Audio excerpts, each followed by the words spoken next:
صلی اللہ رسول کریم اعوذ باللہ من الشیطان الرجیم بسم اللہ الرحمن الرحیم. السلام علیکم خواتین و حضرات. پریویس سنڈے سورہ رحمان کے سلسلے میں ہماری گفتگو ہو رہی تھی. سورہ رحمان میں جیسے میں نے عرض کیا تھا کہ چیزیں ایسی ہیں جو اس چیز کی متقاضی ہیں کہ ان پر سیر حاصل گفتگو کی جائے، تو میں روایتی انداز میں تفسیر بیان کرنے کی بجائے ان الفاظ کے بارے میں زیادہ ایمفیسس دے رہا تھا جو اس میں کی ورڈز ہیں، کی پوائنٹس ہیں.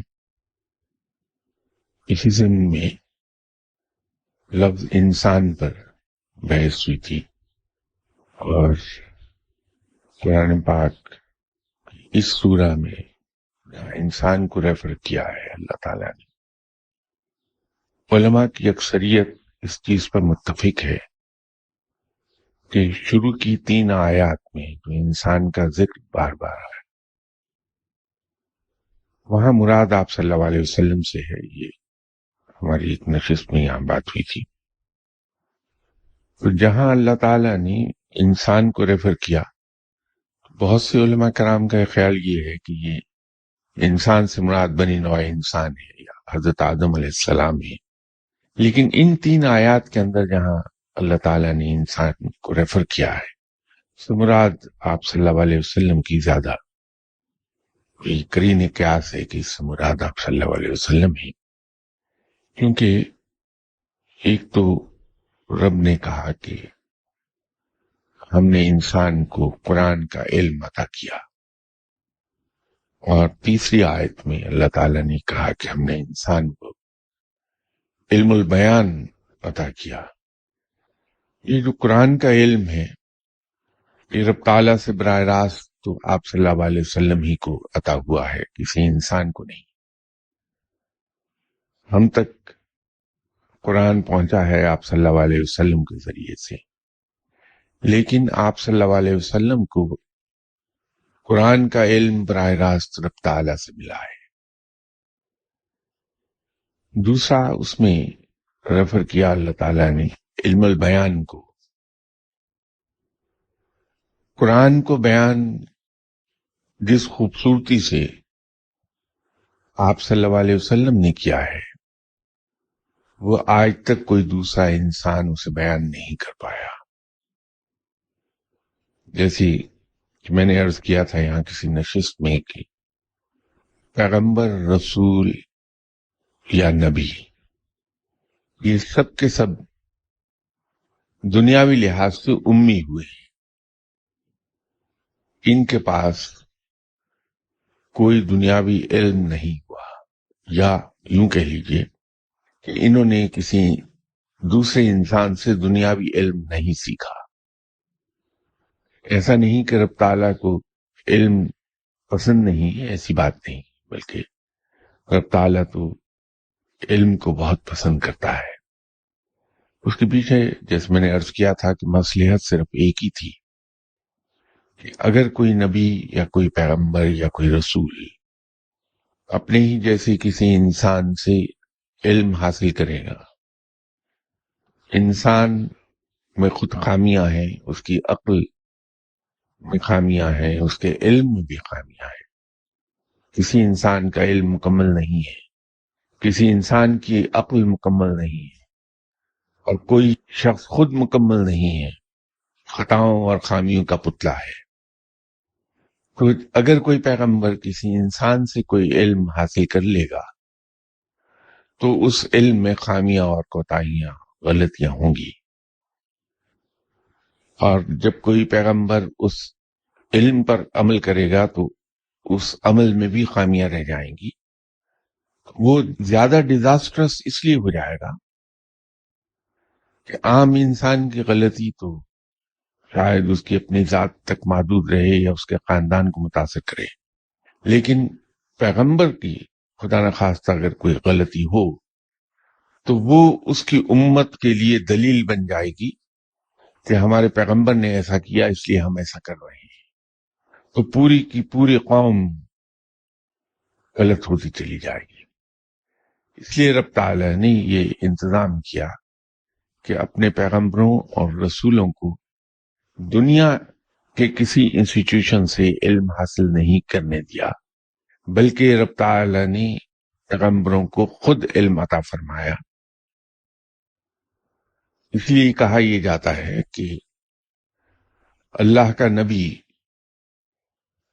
جو کچھ بھی کہتا ہے وہ من جانب اللہ ہے، اس سے سرزد ہونے والا ہر فعل اللہ کے حکم کے تحت ہوتا ہے، اور یوں اس میں خامی یا غلطی نہیں ہوتی، اور اس کی قوم کے لیے دلیل نہیں بنتی وہ خامی۔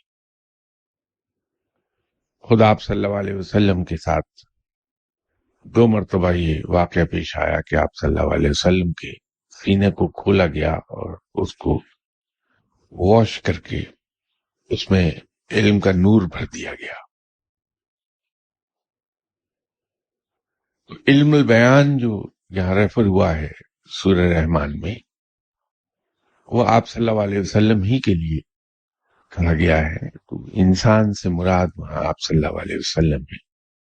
اسی طرح ایک بات ڈسکس یہاں کر رہے تھے، اسی سورہ میں لفظ عدل کا آیا ہے کہ ہم نے چیزوں کو عدل پر پیدا کیا۔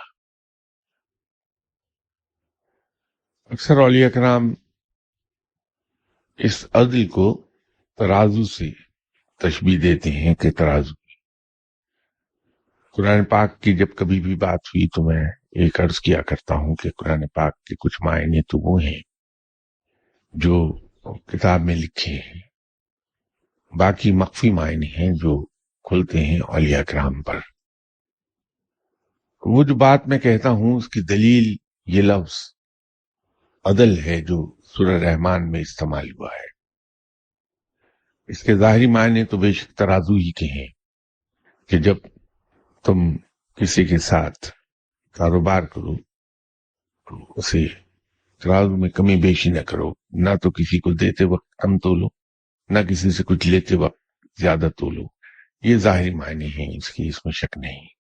اللہ تعالیٰ نے ہمیں کاروبار کا سلیقہ سکھایا ہے یہ کہہ کے، لیکن در حقیقت اس کے جو مخفی معنی ہیں وہ اتنے سادہ نہیں ہیں کہ اس کو ہم ترازو سے تشبیہ دے کر مطمئن ہو جائیں۔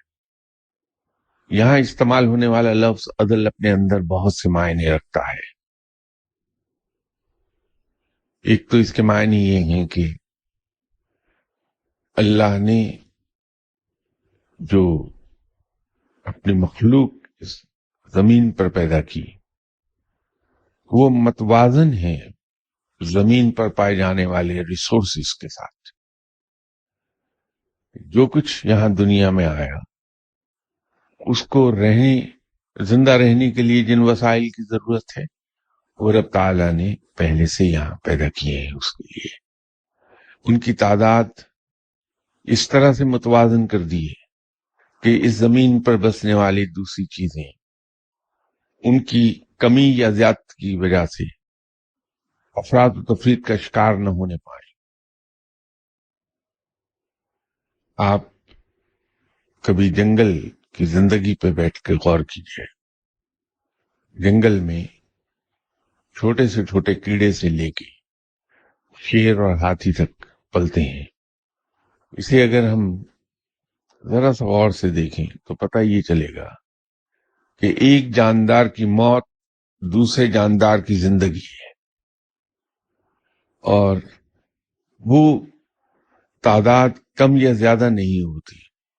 جنگل کی آبادی، درندے چرند پرند وہ وہیں رہتے ہیں، ایک دوسرے کو کھاتے رہتے ہیں، لیکن وسائل میں کمی نہیں ہوتی ہے۔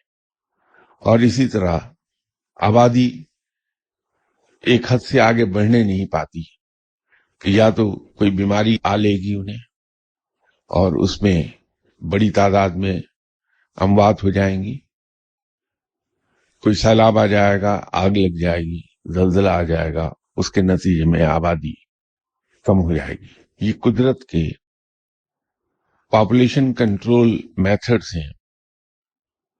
آپ میں سے جن صاحبان نے اکنامکس پڑھی ہے اس کے فنڈامنٹلز آف اکنامکس میں یہ پڑھا ہوگا کہ قدرت زمین پر آبادی کو کنٹرول میں رکھتی ہے، اور کنٹرول میں رکھنے کے ذرائع یہی ہے جو میں نے عرض کیے کہ کچھ ڈیزاسٹرز رب تعالیٰ انسانوں کے ہاتھوں لے آتا ہے، جیسے جنگ ہے. کچھ نیچرل کیلامٹیز کی صورت میں پاپولیشن کنٹرول میتھڈز ایکسرسائز ہو جاتے ہیں. قحط ہے، خشک سالی ہے، زلزلے ہیں، آگ ہے، سیلاب ہے، اور اس طرح کے طوفان آ جاتے ہیں.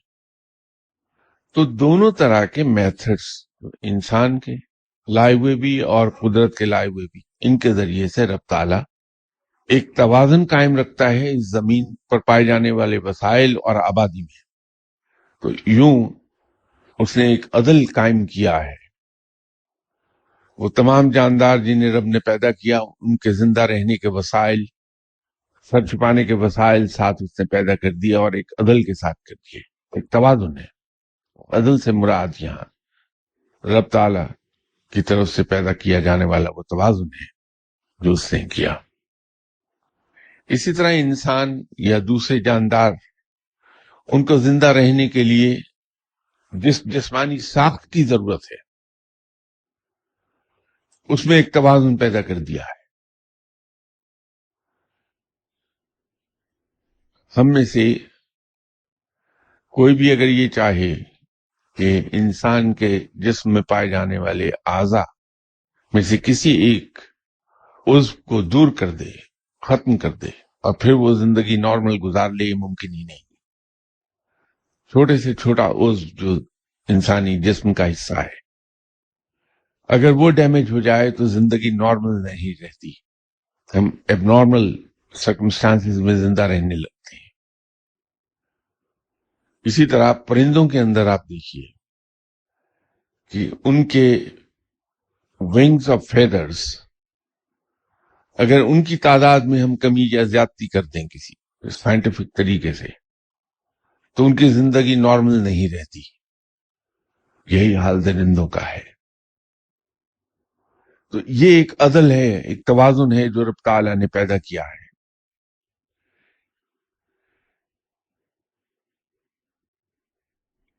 سورہ رحمان میں جو لفظ عدل آیا وہ بمعنی توازن کے ہے، اور ظاہری معنی میں وہ بمعنی ترازو کے ہیں کہ اللہ تعالیٰ نے ہمیں سلیقہ سکھایا. اب یہ جو ترازو جو ظاہری معنی میں ہے، ہم یہ سوچ کے خاموش ہو جاتے ہیں کہ اس سے مراد شاید تولنے کی حد تک ہے.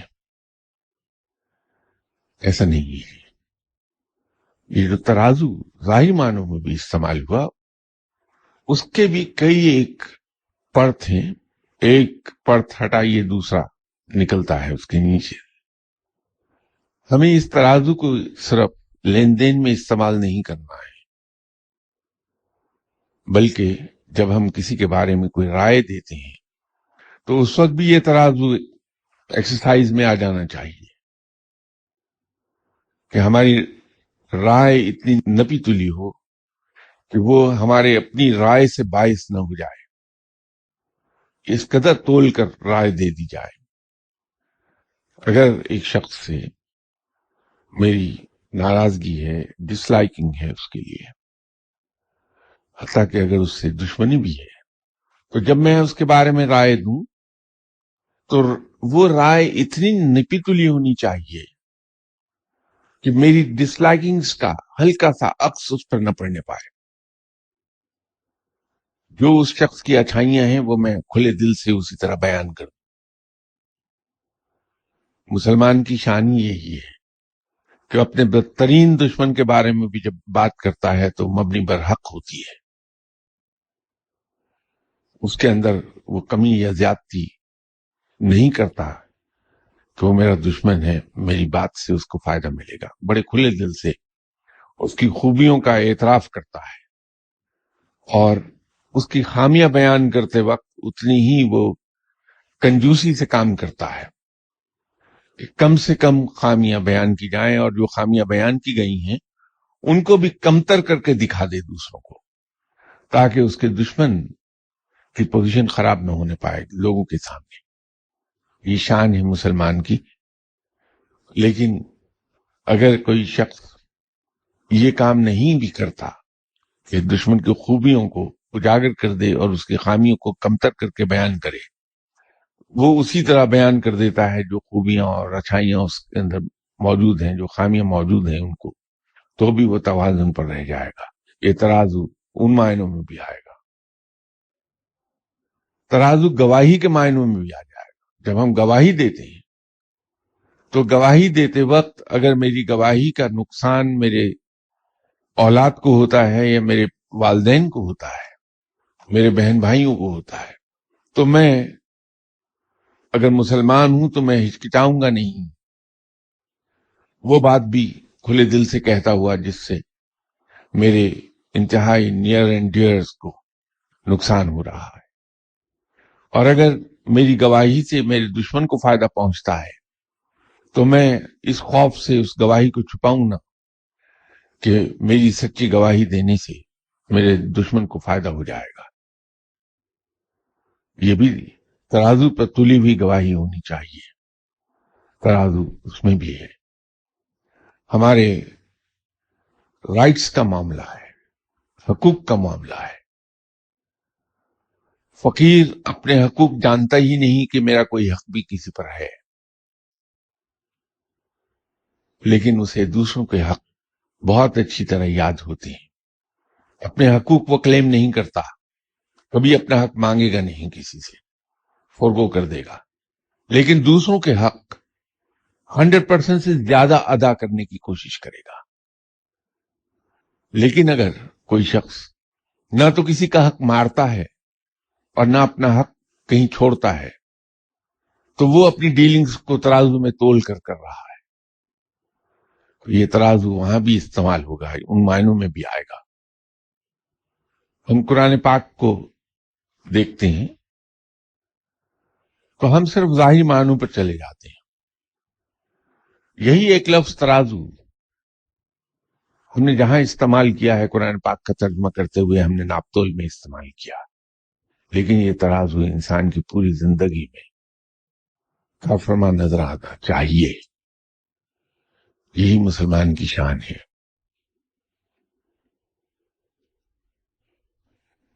جو شخص اپنی زندگی کے تمام پہلوؤں کو سورہ رحمان میں استعمال ہونے والے لفظ عدل یا اردو میں ترازو کے مطابق ڈھال لیتا ہے کہ نہ کم ہے نہ زیادہ، اس کی زندگی واقعی جنت بن جاتی ہے دنیا میں۔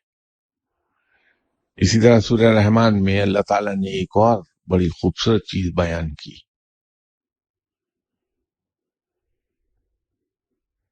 اردو میں اس کو ہم یوں کہیں گے کہ کسی چیز پر پروٹیکٹیو شیل چڑھا دیا جائے، تو اللہ نے اس کو بتایا ہے کہ میں نے تو تمہارے کھانے پینے کی چیزوں کو بھی محفوظ کر دیا، ان پر ایسا غلاف چڑھا دیا جس کی وجہ سے نہ تو کیڑے مکوڑے اس کو خراب کر پاتے ہیں، نہ وہ موسمی اثرات سے متاثر ہوتا ہے۔ اس کے اندر جو انسانوں کے لیے شفا رکھی ہے، فائدے رکھے ہیں، وہ قائم و دائم رہتے ہیں۔ اس موضوع پہ اگلی بار بات کریں گے۔ کچھ سوال کچھ لوگوں نے یہاں رکھے ہوئے ہیں۔ اللہ تعالی نے تمام کائنات کو پیدا فرمایا اور کائنات کو اپنا تعارف رحمان سے کروایا، کائنات کی تمام چیزوں کو اپنا علم دیا، مگر انسانوں اور جنوں کو اپنا علم دے کر کیوں نہ پیدا فرمایا؟ بات یہ ہے کہ یہ کہنا شاید زیادہ درست نہ ہو کہ اللہ نے انسانوں کو اپنا علم عطا نہیں فرمایا۔ اس کا ایک ثبوت تو سورہ بقر میں ہے، سورہ بقرہ میں کہ علم الاسماء عطا فرمایا. جیسے کہ کسی نشست میں نے عرض کیا تھا کہ اولیاء کرام کا اتفاق اس بات پر ہے کہ یہ علم الاسماء در حقیقت میں وہ حروف مقطعات کا علم تھا جو قرآن پاک میں 14 حروف کی صورت میں آئے ہیں. اس کے بارے میں اہل علم لوگوں کا اس بات پر مکمل اتفاق ہے کہ یہی 14 الفاظ ہیں جو اس کائنات کے سسٹم کو چلانے میں کوڈ ورڈز کے طور پر کام کرتے ہیں. تو رب تعالیٰ نے اگر کائنات کے نظام کے کوڈ ورڈ انسان کو سکھا دیے تو اس نے تو کائنات کا علم عطا کر دیا ہے انسان کو. وہ حضرت آدم علیہ السلام کو سکھائے گئے تھے جیسے قرآن میں بیان کیا ہے، اور ہم سب اولاد آدم ہیں اور وہ علم جینیٹیکلی ٹرانسفر ہوتا ہے ہمیں. دوسری چیز اس کی یہ ہے کہ اللہ تعالیٰ نے آپ صلی اللہ علیہ وسلم کو اس دنیا میں بھیجا. آپ صلی اللہ علیہ وسلم سے پہلے تشریف لانے والے انبیاء اکرام، ان کو جہاں اللہ نے مخاطب کیا ہے اس خطاب سے پتہ چلتا ہے کہ وہ صرف اپنی قوم کے لیے اتارے گئے تھے. لیکن آپ صلی اللہ علیہ وسلم کو جہاں مخاطب کیا، اللہ تعالیٰ نے رحمت للعالمین ڈکلیئر کیا ہے. اور ان عالموں میں، ان جہانوں میں جو مخلوق ہے سمیت جنات کے، آپ صلی اللہ علیہ وسلم ان کے لیے رحمت للعالمین، ان کے لیے رحمت ہیں. اور جو پیغام لے کر آئے ہیں آپ صلی اللہ علیہ وسلم وہ کل کائنات کے لیے ہے. جنات بھی اسی کائنات کے باسی ہیں. اللہ تعالیٰ نے اپنا علم آپ صلی اللہ علیہ وسلم کو سکھایا ہے، آپ صلی اللہ علیہ وسلم پر اتارا ہے. اور آپ صلی اللہ علیہ وسلم کا احسان ہم پر یہ ہے کہ اللہ کا وہ پیغام بین ہی اس صورت میں نہ صرف ہم تک پہنچا دیا بلکہ اس کو پریکٹیکل فارم میں اپنی زندگی میں امپلیمنٹ کر کے دکھا دیا کہ یہ پیغام اس طرح سے امپلیمنٹ ہوگا تم لوگوں کی زندگی میں. آپ صلی اللہ علیہ وسلم لائٹ ہاؤس ہیں ہمارے لیے بھی اور جنات کے لیے بھی، اس کائنات میں بسنے والی تمام ذی جان چیزوں کے لیے مثال ہیں. اس کائنات میں بسنے والی تمام ذی جان چیزوں کے لیے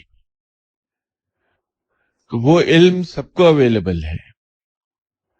پھر اسے محفوظ کر دیا اللہ تعالیٰ نے قرآن کی صورت میں. اور اس سے بھی ایک بہتر چیز یہ ہو گئی کہ آپ صلی اللہ علیہ وسلم کی حیات طیبہ محفوظ ہے. جب چاہیں اپنے ذہن کے اوراق پلٹ کے یہ دیکھ لیں کہ آپ صلی اللہ علیہ وسلم نے اس ایک پرٹیکولر ایشو پر کیا عمل فرمایا تھا، اس کی نظیر مل جائے گی آپ صلی اللہ علیہ وسلم کی حیات طیبہ میں. تو وہ علم ہی تو ہے. علم کیا ہے؟ معلومات اور علم میں صرف اتنا سا فرق ہے کہ وہ چیز جو ہم سیکھتے ہیں اگر وہ ہمارے رویوں کو بدل نہ سکے، ہماری زندگی کے چلن کو نہ بدلے تو وہ معلومات ہیں. اور وہ ہر چیز جو ہم سیکھیں اور اس کو اپنی زندگی میں امپلیمنٹ کر لیں اور اس سے ہمارے زندگی کے رویے تبدیل ہو جائیں، وہ علم ہے. اسی لیے قرآن اتارا بھی گیا اور اس کے ساتھ آپ صلی اللہ علیہ وسلم کی حیات طیبہ کو ایک پریکٹیکل فارم میں پیش کر دیا اللہ تعالیٰ نے، ہمارے لیے نمونے کے طور پر اسے قائم کر دیا. وہ اسی لیے کہ اگر ہم اس کی پیروی کر لیں گے تو ہمارے زندگی کے بارے میں رویے تبدیل ہو جائیں گے. تو جس چیز سے ہماری زندگی کے رویے تبدیل ہو جائیں وہ علم ہے. تو یہ سمجھنا شاید زیادہ حقیقت کے قریب نہیں ہوگا کہ اللہ تعالیٰ نے انسانوں کو اور جنات کو علم نہیں دیا. اللہ نے نہ صرف علم دیا بلکہ اس کا نمونہ بھی اللہ تعالیٰ نے قائم کر دیا آپ صلی اللہ علیہ وسلم کی حیات طیبہ کی صورت میں.